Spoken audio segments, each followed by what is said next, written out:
বাজলো সানাই বাজলো রেশা খেলো শুভ তিথি, রাজার ঘরে ছোট রানী এলো পদ্মাবতী।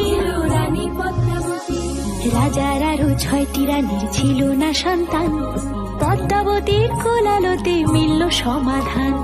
বছর যেতে জন্ম নিল 7 ছেলে 1 মেয়ে, হয় খুশির আকাশ হঠাৎ কালো মেঘে গেল ছেয়ে।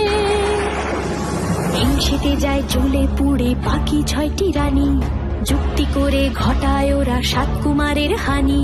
সুযোগ মতো 7 ছেলেকে মাটিতে দেয় পুঁতে, বাঁচে একা পারুল ওরা পায় না তাকে ছুতে।